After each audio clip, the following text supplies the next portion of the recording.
सर्व धर्म समभावाचा संदेश ज्या पवित्र ठिकाणाहून दिला जातो त्या शिर्डीच्या साईंच्या समाधी मंदिरातच भेदभाव झाल्याचं पुढे येतंय।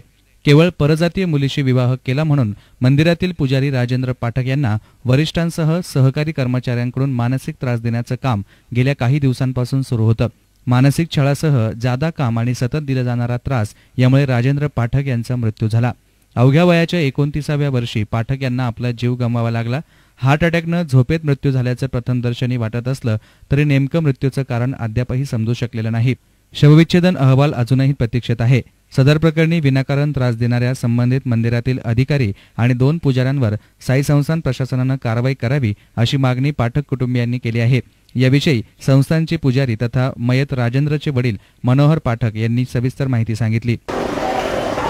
श्री मनोहर पाठक, माझ्या पहिल्या मुलाने आंतरजातीय विवाह केल्यामुळे मानसिक त्रास देण्यापासून मी एक संस्थानला अर्ज दिला होता। त्याच्या अर्जावर संस्थानने विचार केला नाही। दुसऱ्या मुलानं आंतरजातीय विवाह केला। त्यानंतरही त्यांना मी वेळोवेळी सांगत गेलो तरीसुद्धा त्यांनी मला त्रास द्यायचा प्रयत्न केलेला आहे। माझ्या सदर 3 महिन्याच्या आधी माझ्या मुलाने मला सांगितलं होतं की बाबा मला त्रास होतो कशाचा आणि पप्पा तुम्ही जाऊन सांगा। मी जाऊन सांगून आलो। मी कार्यकारी अधिकारी यांना कल्पना 3 महिन्याखाली आधी दिली होती। विनंती केली त्यांना 3 वेळेस, त्यांना सांगूनही विनंती करून हात जोडून त्यांची बाहेर आल्यानंतर त्यांनी मला सांगितलं तुम्ही जा, मी काम करीन असं त्यांनी मला उत्तर दिलं। त्यानंतर मंदिर प्रमुख यांनासुद्धा मी विनंती केली होती माझ्या मुलाबद्दल की बाबा माझ्या मुलाला त्रास होतो, तुम्ही त्याला त्रास देऊ नका। आणि वेळोवेळी कल्पना देत असतानासुद्धाही त्यांनी मानसिक त्रास त्याला पण दिलेला आहे। सत्यनारायण पूजा शनी मंदिरात ड्युटी असणारे पुजारी सत्यनारायणला जात नाही, फक्त समाधी मंदिरचाच पुजारी सत्यनारायणला जातो।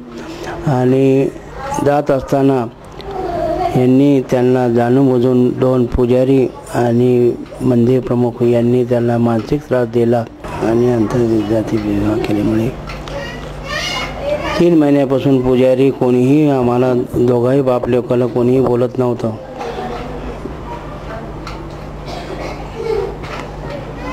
तरीसुद्धा यांच्यावर कारवाई व्हावी संस्थानला हीच विनंती आहे माझी। तर संस्थाननं दशक्रिया विधीपूर्वी संबंधितांवर कारवाई न केल्यास उपोषण करण्याचा इशारा रोहित पाठक यांना दिलाय।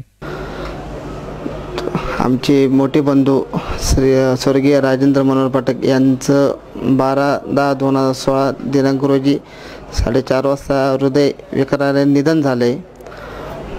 याच्या पहिले त्याला जो मानसिक त्रास झालेला आहे त्या मानसिक त्रासामुळे त्याचं असं आम्हाला अंदाज आहे, त्या अंदाजामुळे त्याचं एक निधन झाले याच्यामध्ये। जेणेकरून वारंवार संस्थानला आम्ही याची कारवाई करूनही त्यांनी याची दखल नाही घेतली, त्याच्यामुळे त्याचे निधन झाले याच्यात। व दिनांक 14/10/2016 रोजी मी श्री साईबाबा संस्थान यांना लेखी स्वरूपात अर्ज केलेला आहे व माझ्या भावाबद्दल जो अन्याय झाला आहे त्या 2 पुजारी आणि 1 मंदिर प्रमुखांविषयी मी अर्ज केलेला आहे व त्यांच्यावर कडक कारवाई करण्यात यावी हीच माझी भावाला भावपूर्ण श्रद्धांजली। व यांनी लवकरात लवकर याचा निर्णय घ्यावा। 21/10/2016 रोजी दशक्रिया विधी आहे त्या विधीपर्यंत त्याला न्याय भेटला पाहिजे व त्याच्या आत्म्यास शांती भेटली पाहिजे। असं नाही झालं तर दिनांक 22/10/2016 रोजीपासून मी श्री साईबाबा संस्थान प्रशासकीय इमारतीपाशी मी उपोषण करणार आहे। 10/10/2016 रोजी मी श्री साईबाबा संस्थानला यांना लेटर दिले। त्या लेटरमध्ये मी सर्व त्याला जे त्रास झाले, वेळोवेळी त्रास झाले सर्व लेखी स्वरूपात दिलेले व जे मी ते सगळी प्रत एक शिर्डी पोलीस स्टेशन, राहता तहसीलदार, त्याच्यानंतर मुख्यमंत्री साहेब, विरोधी पक्ष नेते साहेब, त्याच्यानंतर श्री साईबाबा संस्थान अध्यक्ष व उपाध्यक्ष व सदस्य यांनासुद्धा मी सर्वांना दिलेले। यांनी या अर्जाची दखल घ्यावी। 21 तारखेपर्यंत माझ्या भावाला न्याय मिळाला पाहिजे हेच मी त्यांच्याकडून अपेक्षा ठेवतो व असं समजून मी त्यांच्याकडून हीच त्याला आत्म्यास म्हणजे भावपूर्ण श्रद्धांजली समजेन। केवळ आंतरजातीय विवाह केल्यानं मंदिरात काम करताना राजेंद्रला त्रास देण्याचं काम सुरू होतं. आजारी असतानाही जादा काम दिलं जात होतं. याबाबत मी जिल्हा पोलीस अधीक्षक सौरभ त्रिपाठी यांना निवेदन दिलं होतं, अशी प्रतिक्रिया मयत पाठक गुरु यांच्या पत्नी मोनिका पाठक यांनी S9शी बोलताना दिली. मेरा नाम मोनिका राजेश पाठक है.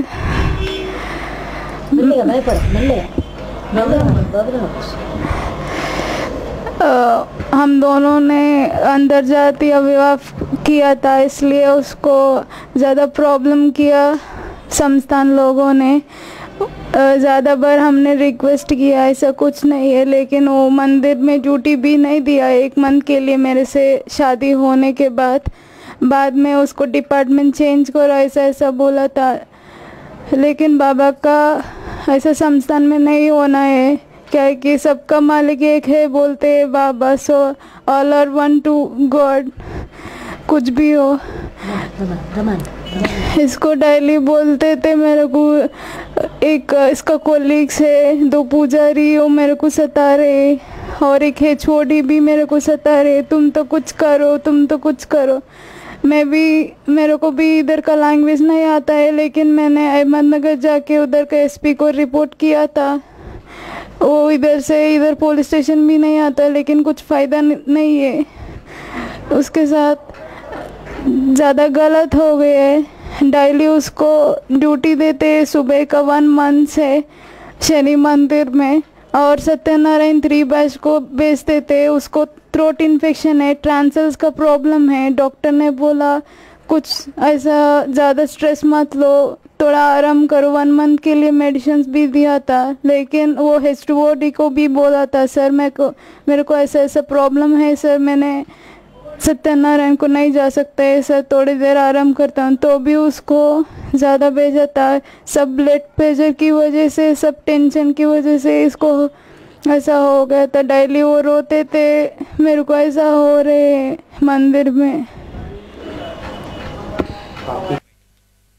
साई मंदिरात काम करणाऱ्या पुजाऱ्यालाच मानसिक त्रासामुळे जीव गमवावा लागल्यानं साईबाबा संस्थान पाठक कुटुंबियांच्या म्हणण्यावर नेमकं काय कारवाई करतं हे येत्या काळातच स्पष्ट होणार आहे.